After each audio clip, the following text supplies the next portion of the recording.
Hi everyone, I'm back again and I'm doing something completely different. I'm going to do my first game review today. Now I've been a gamer for a long time. I'm going to give you the 30-second history. I'm a pretty old guy. Started gaming when I was, I think, about 16. And to put that into context, you couldn't really game before then on a computer. The Atari came out when I was 13. And the first computers you could buy and set up at home came out around 15 or when I was 16, and my friend bought a TSR 80, which was really the first computer that you could buy and use at home. And I remember the first game I ever played was a game called Asylum, which was on a cassette tape, which is, should be in a museum. So at the same time I started playing D&D about that time, and I went to conventions and all these kind of things. So the only reason I'm saying that is if you're reviewing games, you can come at it in a couple of different ways. So if you're reviewing Fortnite, you probably want to listen to like a 17-year-old who'll tell you exactly how that's such a modern dynamic game, how it works. But they're not going to give you the historical context of shooters. The game I'm going to review today is a role-playing game. I've played basically every RPG which has come out since I was 16. That's about 35 years worth of games. I think that builds into how I see this game. And the game that I'm going to talk about today is Pathfinder Kingmaker.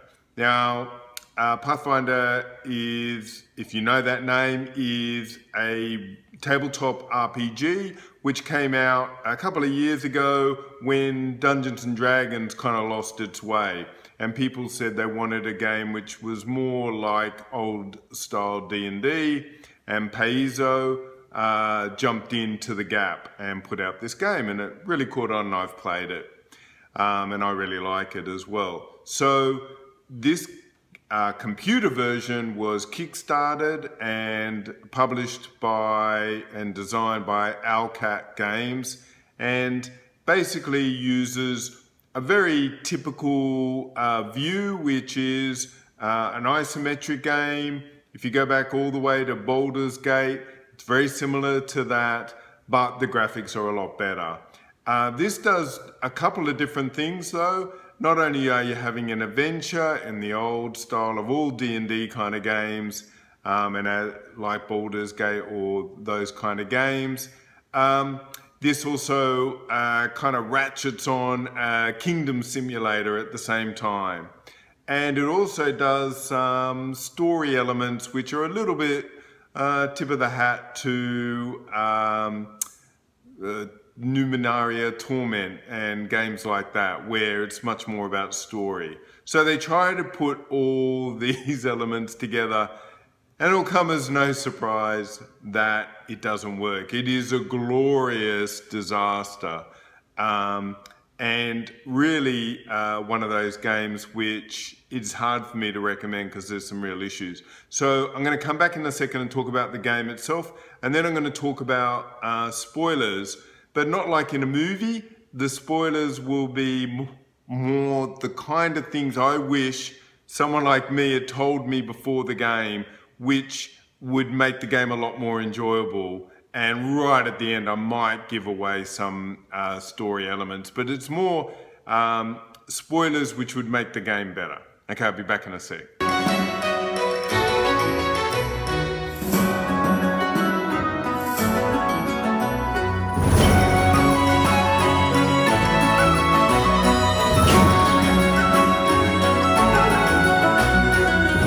So as I said, this game is very much like all the games in its tradition. The interesting thing is that it's an RPG and a kingdom sim. So I just want to quickly talk about, you'll start off as you always do as this kind of up-and-coming hero or adventurer. Gives you millions of options. Now I just want to say the character generation on this is brilliant. After I'd played this game for about 6 hours, now, they say that this game is about a 40-hour game. I threw at least 120 hours into the game, and I'll talk about in spoilers what that got me. But this is not for the faint-hearted. So the character generation for your character and also for the way that you level up your companions is brilliant. I mean, it's beautifully done. It's really easy to see what your stats are doing for you in terms of your armor class and in terms of your attacks, but also your spells and your ancillary skills. And it's very nice and crisp. The other thing I really like about it is they have alignments in this. And that really gives a nice story element, because obviously I always play like a hero, a lawful good, chaotic good kind of guy. And if you play that kind of character, then the choices that you make have to be consistent, or else you have alignment drift, which I hadn't heard anyone talk about since I was about 17 years old, when I had an old school D&D DM who'd angrily said, that'll be alignment shift if you do that bad thing or whatever. So the good thing about that is you have these companions, and they're all kind of quite well drawn. They all have their own story, their own trauma or whatever it is, and they're all different alignments. And so it's possible that you will do things and the character, this never happened to me, but in theory the character could go, nah, you're too evil or you're too good or whatever, and I'm leaving. So that's interesting. The other thing is, as I said before, you have a kingdom at the same time. So very soon into the game, after the first act, you defeat the local bad guy. The map is about 7 regions or 8 regions, and you get a region. It's part of the story. It's all very organic. And think about it a little bit similarly to Dragon Age. The last Dragon Age had a similar function where you'd go on adventures, you'd come back, and you'd have like a kingdom to run, and you could upgrade certain things. This has got a lot more detail to it, and the problem is it doesn't assimilate that well. And the reason why I say that is you just have an onslaught of problems to solve, and you only have a certain set of advisors, and you get more as time goes on. And if you've already put in an advisor on a task, you can't do anything about that if that's the only person appropriate. So you can get these log jams. You also have to use building points to do it, and they're really slow to generate. Some you don't have to, some you can just do. But the problem is that, let's say a problem takes 21 days and you put someone on it. If the next day something happens which is really like catastrophic, you can't take that person off it. They're just doing that day. It beggars belief. It's just really stupid. I understand you should have a penalty. Maybe you've lost whatever you invested into that thing, but it's just crazy the way it's set up. Graphically, game is beautiful to look at. The way the spells work, the way the fighting, it's all really good fun. The animals look amazing. The AI on the enemies is horrifically good. And in fact, I ended up playing this game. I went from normal to whatever is under normal to I ended up in storytelling mode. And that is because if it's 120 hours, I was just adventuring all the time. And you need to adventure to push the story forward, but also to build up your characters. And also there are kind of secret elements, and that can get frustrating because the map is huge and you could just avoid one thing. And because you didn't go there, something didn't happen, it can be easily quite overwhelming. This game has so much potential. I'm going to come back in spoilers and we're going to talk about whether that was reached or not. And I think you know it wasn't. Okay, bye. Okay, we're in spoilers now. And as I said, spoilers is a little bit different to movies or TV or whatever, in that I'm not going to give anything away, or I'm going to try not to. This isn't really spoilers about narrative, although it could happen by the... I'll save something which has got story elements right to the end. It's more about spoilers about how to play the game and game mechanics. So the first thing I wanted to talk about was advisors. So you only have a certain amount of advisors, and it isn't clear at the beginning of the game. You're not quite sure how all this works. So you need to adventure a lot to get as many companions as possible to fill as many advisor slots as you can. And even by 120 hours, I had some tasks which were given to me which I couldn't have an advisor for, which meant I couldn't do. That actual problem either stayed there or was never solved, which is just stupid. I mean, it was really, really infuriatingly dumb. Let me just put some guy in there. They could fail even, but it just was not a way to go. The other thing I wanted to talk about is, which I didn't know at the beginning, was that each story element within the kingdom simulation comes with either, it is often depicted as a project, or there are everyday events, and some are problems and some are opportunities. Now the problem is that the problems, you have to deal with them. And I was just dealing with opportunities and problems in a similar way. It is bad to miss an opportunity, but if you don't deal with the problems, your kingdom will instantly start to slide backwards. And because you're building points so slowly, that can be catastrophic. The other thing is, which you're never told, and I discovered really late in the game, is very soon on when you've established your kingdom, there's a couple of traders in your town, and one's named, I think Hassan, but something like that.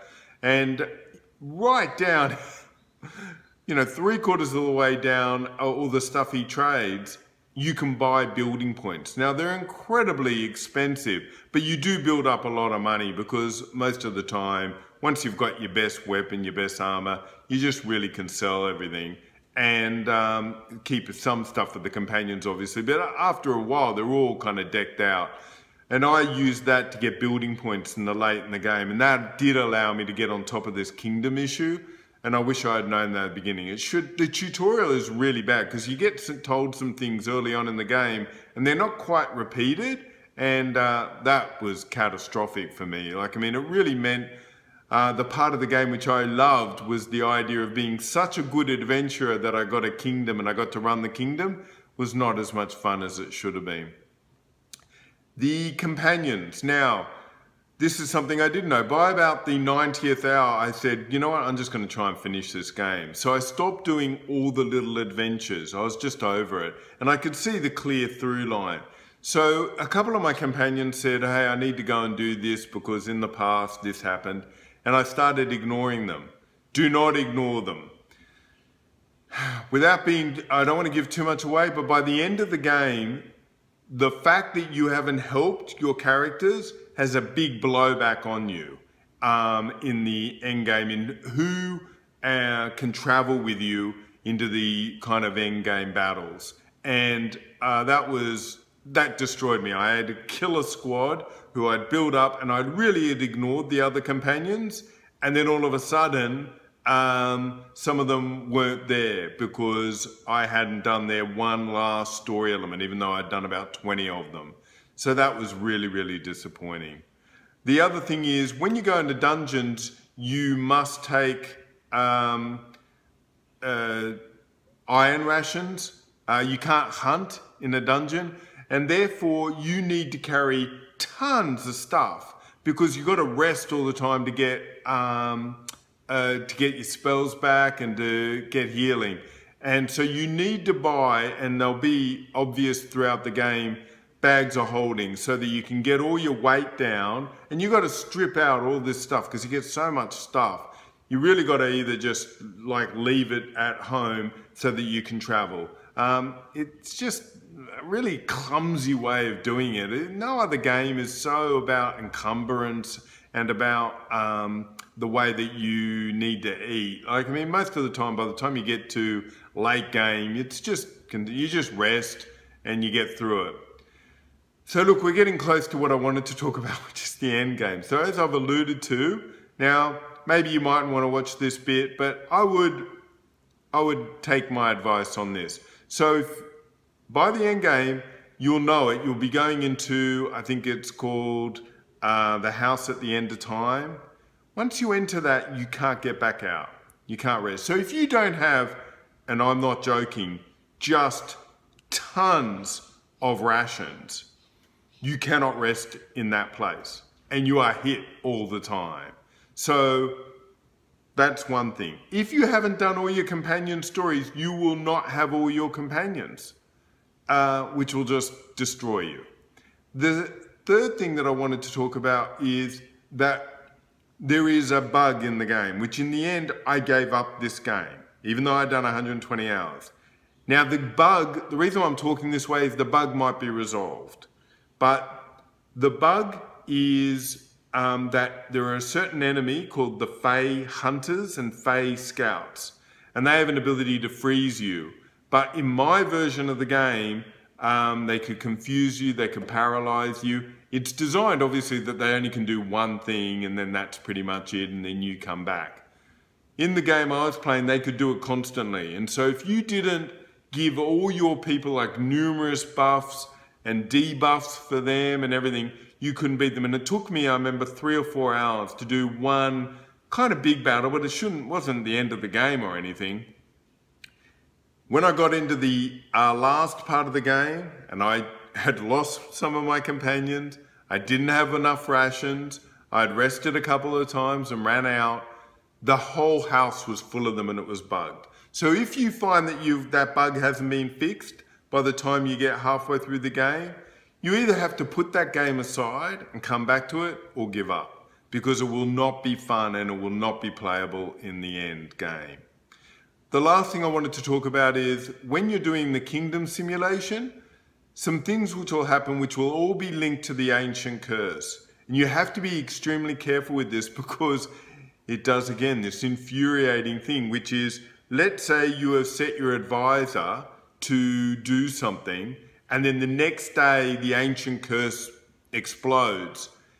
Till you get that person back, the ancient curse will just hammer your kingdom. And I mean hammer it. Every 3 days, you will lose 5 elements across a range of things which have taken you years to build up. And it just destroys your kingdom. And what it doesn't tell you is that not only do you have to have someone normally working on it, you have to go to a special place, Bald Hilltop. You go there numerous times, fight a battle, close it down, come back. You have to do about 3 or 4 steps, and all at the same time you're hammering. So if you just happen to be in the middle of a dungeon and you haven't got a person on this, your kingdom comes back just completely hopeless. So I would recommend this. Put your kingdom on invincible. It will make your fun much higher. Maybe do one playthrough. If you really love the game, come back and then try and see if you can beat it on that. But I ended up in the end putting it on in Invincible, on the lowest level, and storytelling, because you just had so much to do, so many adventures, the kingdom hammering you, and to finish off, random encounters. Now, I don't mind random encounters every now and again, but this was ridiculous. You'd just be trying to get around this huge map, and yeah, it was just really bad. So the end game, this is a really, really, really well-made game. Whoever designed the game has really put a lot of thought into it. It looks beautiful. I want to love this game. I cannot stress that enough. This is my perfect game. But the execution was not there. There's some fatal bugs. Some of these things just need to be discussed at the beginning of the game in terms of how you run the kingdom and the advisors, because they will destroy your game later on and you would have to go back to such an earlier save. It's just not worth it. Okay, if you like what I'm doing, press like. Please subscribe. I'm talking about film. Basically, if you're a geek who's into computer games, films, books, this is, the place to go. I put stuff in, normally at least once a week. Hit the little bell and then you'll always know when I'm doing stuff. And I'm on Twitter at Guru Eden. And I'll talk to you soon. Bye.